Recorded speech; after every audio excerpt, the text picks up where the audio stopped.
Best phones under 20,000, അതായത് 20,000 പ്രത്യേകിച്ച് താഴെ നമുക്ക് വാങ്ങാൻ പറ്റുന്ന ഏറ്റവും മികച്ച സ്മാർട്ട് ഫോൺസ് ഏതൊക്കെയാണെന്ന് നോക്കാം. ഏറ്റവും മികച്ചതാണെന്ന് എനിക്ക് തോന്നുന്ന 5 സ്മാർട്ട് ഫോൺസ് ഞാൻ പറയാം. ഏത് വീഡിയോ ഇട്ടാലും ആ വീഡിയോയുടെ താഴെ കമന്റ് ഉണ്ടാവും. 20,000 പ്രത്യേകിച്ച് താഴെ വരുന്ന ഏറ്റവും നല്ല ഫോൺ ഏതാണ്, അല്ലെങ്കിൽ ഏറ്റവും നല്ല ബാറ്ററി ലൈഫ് ഉള്ള ഫോൺ ഏതാണ്, അല്ലെങ്കിൽ ഏറ്റവും നല്ല ഡിസ്പ്ലേ ഉള്ള ഫോൺ ഏതാണ്, അങ്ങനെ ചോദിച്ച് ഇഷ്ടംപോലെ കമന്റുകൾ വരാറുണ്ട്. അപ്പൊ അങ്ങനെയുള്ള ആൾക്കാർക്ക് വേണ്ടിയാണ് ഈ വീഡിയോ. 20,000 പ്രൈസ് റേഞ്ചിൽ ഏറ്റവും മികച്ച ക്യാമറ ഉള്ള ഫോൺ റിയൽമിയുടെ നാർസോ 70 പ്രോയ്ക്കകത്താണ് 20,000 പ്രൈസ് റേഞ്ചിൽ താഴെ ഏറ്റവും മികച്ച ക്യാമറ സെറ്റപ്പ് വരുന്നത്. 50 മെഗാ പിക്സലാണ് മെയിൻ ക്യാമറ വരുന്നത്. സോണിയുടെ IMX 890 എന്നൊരു സെൻസറാണ് വരുന്നത്. 8 മെഗാ പിക്സൽ വരുന്ന ഡെഡിക്കേറ്റഡ് ആയിട്ടുള്ള ഒരു അൾട്രാ വൈഡ് ആംഗിൾ ലെൻസ് വരുന്നുണ്ട്.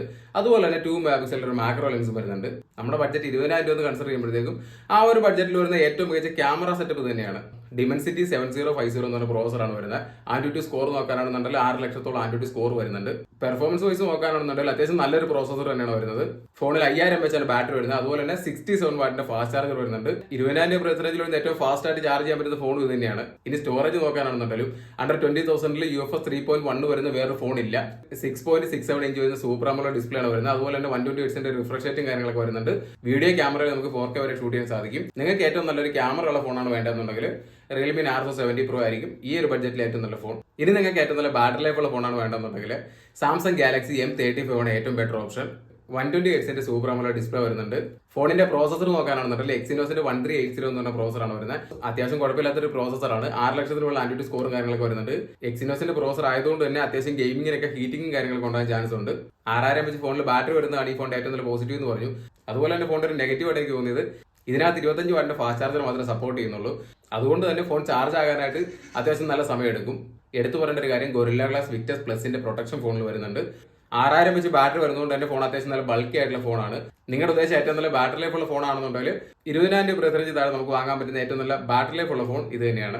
ഇനി നിങ്ങൾക്ക് വേണ്ടത് ഒരു കർവ്ഡ് ഡിസ്പ്ലേ ഉള്ള ഫോണാണ്, അല്ലെങ്കിൽ ഏറ്റവും നല്ല സ്റ്റൈലിഷ് ലുക്ക് ഉള്ള ഫോണാണെന്നുണ്ടെങ്കിൽ ഈ ഒരു പ്രൈസ് റേഞ്ചിൽ മോട്ടോറോളയുടെ G85 മാത്രമേ നിങ്ങൾക്ക് ഒരു ഓപ്ഷൻ ഉള്ളൂ. ഫോണിൽ 120 Hz 3D curved POLED display ആണ് വരുന്നത്. അത്യാവശ്യം നല്ല ബ്രൈറ്റ് ആയിട്ടുള്ള കാണാൻ നല്ല സ്റ്റൈലിഷ് ലുക്ക് ഉള്ള ഫോണാണ്. ഗൊറില്ല ഗ്ലാസ് 5ന്റെ പ്രൊട്ടക്ഷൻ കാര്യങ്ങളൊക്കെ വരുന്നുണ്ട്. 5000 mAh ബാറ്ററി, അതുപോലെ തന്നെ 33 വാട്ടിന്റെ ഫാസ്റ്റ് ചാർജറും വരുന്നുണ്ട്. ഫോണിന്റെ ഏറ്റവും വലിയ നെഗറ്റീവ് എന്ന് പറഞ്ഞാൽ ഈ ഫോണിന്റെ പ്രോസസറാണ്. സ്നാപ്ഡ്രാഗന്റെ 6X Gen 3 എന്ന് പറഞ്ഞ പ്രോസറാണ് വരുന്നത്. 5 ലക്ഷത്തിൽ താഴെ മാത്രമാണ് ആന്റിറ്റി സ്കോർ വരുന്നത്.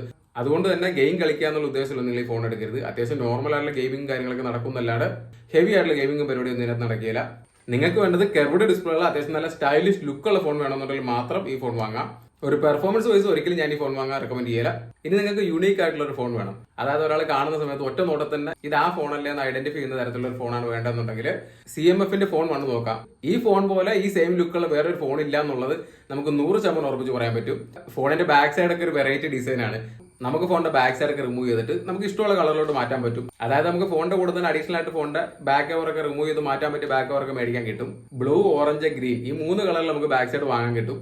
നമ്മുടെ ഫോൺ കസ്റ്റമൈസ് ചെയ്ത് നമുക്ക് ഇഷ്ടമുള്ള രീതി കൊണ്ടുനടക്കാം എന്നുള്ളത് ഒരു പോസിറ്റീവ് തന്നെയാണ്. ഫോണിൽ മീഡിയാടെക്കിന്റെ ഡിമെൻസിറ്റി 7300 എന്ന് പറയുന്നത് അത്യാവശ്യം നല്ലൊരു പ്രോസസർ വരുന്നുണ്ട്. ഏകദേശം 6 ലക്ഷത്തോളാണ് ആന്റിറ്റി സ്കോർ വരുന്നത്. അത്യാവശ്യം കേപ്പബിൾ ആയിട്ടുള്ള ഒരു പ്രോസറാണ്. നല്ല രീതിയിൽ തന്നെ ഗെയിമിംഗ് കാര്യങ്ങളൊക്കെ നടക്കും. 120 Hz സൂപ്പർ AMOLED ഡിസ്പ്ലേ കാര്യങ്ങളൊക്കെ വരുന്നുണ്ട്. നത്തിങ്ങിന്റെ ഫോൺ ആയതുകൊണ്ട് തന്നെ അറിയാം, നല്ല സ്റ്റോക്ക് ആയിട്ടുള്ള നല്ല ക്ലീൻ ആയിട്ടുള്ള ആൻഡ്രോയിഡ് എക്സ്പീരിയൻസ് വേണമെന്നുണ്ടെങ്കിൽ കണ്ണും പൂട്ടി ഫോൺ വാങ്ങാം. ഫോണിന്റെ ഒരേ നെഗറ്റീവ് ആയിട്ട് എനിക്ക് തോന്നിയത് ഇതിനകത്ത് സ്റ്റീരിയോ സ്പീക്കേഴ്സ് ഇല്ല എന്നുള്ളതാണ്. ഇനി പെർഫോമൻസ് ആണ് നിങ്ങൾക്ക് വേണ്ടത്. അത്യാവശ്യം നല്ല രീതിയിൽ നിങ്ങൾ ഗെയിം ഒക്കെ കളിക്കുന്നുണ്ടെങ്കിൽ 20,000 പ്രൈസ് റേഞ്ചിൽ താഴെ നിങ്ങൾക്ക് വാങ്ങാൻ പറ്റിയ ഏറ്റവും നല്ല ഫോൺ എന്ന് പറയുന്നത് iQOO Z9 ആണ്. മീഡിയാടെക്കിന്റെ ഡിമെൻസിറ്റി 7200 എന്ന് പറഞ്ഞ പ്രോസറാണ് വരുന്നത്. ഏകദേശം 7,25,000 മുകളിൽ ആന്റിറ്റി സ്കോർ വരുന്നുണ്ട്. ഈ സെയിം പ്രൈസ് റേഞ്ചിൽ വരുന്ന മോട്ടോ G85 ആന്റിറ്റി സ്കോർ വരുന്നത് 5 ലക്ഷത്തിൽ താഴെയാണ്. അത് വെച്ച് കമ്പയർ ചെയ്യുമ്പോഴാണ് ഈ ഫോണിന്റെ പ്രോസസർ എത്രമാത്രം മികച്ചതാണെന്ന് നമുക്ക് മനസ്സിലാവുന്നത്. അത്യാവശ്യം നല്ല രീതിയിൽ ഗെയിം കളിക്കാൻ പറ്റുന്ന കേപ്പബിൾ ആയിട്ടുള്ള പ്രോസസർ തന്നെയാണ് വരുന്നത്. 6.67 ഇഞ്ച് വരുന്ന സൂപ്പർ AMOLED ഡിസ്പ്ലേ ആണ് വരുന്നത്. 5000 mAh ബാറ്ററി, അതുപോലെ തന്നെ 44 വാട്ടിന്റെ ഫാസ്റ്റ് ചാർജിങ് കാര്യങ്ങളൊക്കെ വരുന്നുണ്ട്. 50 മെഗാ പിക്സലാണ് മെയിൻ ക്യാമറ വരുന്നത്. സോണി സെൻസർ ആണ് വരുന്നത്. അതുപോലെ തന്നെ 2 മെഗാ പിക്സലിന്റെ ഒരു ഡെപ്ത് സെൻസറും വരുന്നുണ്ട്.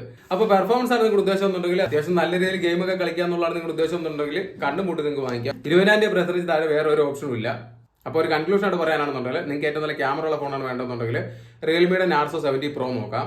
അതുപോലെ തന്നെ ഏറ്റവും നല്ല ബാറ്ററി ലൈഫ് ഉള്ള ഫോണാണ് വേണ്ടതെന്നുണ്ടെങ്കിൽ സാംസങ്ങിന്റെ M35 നോക്കാം.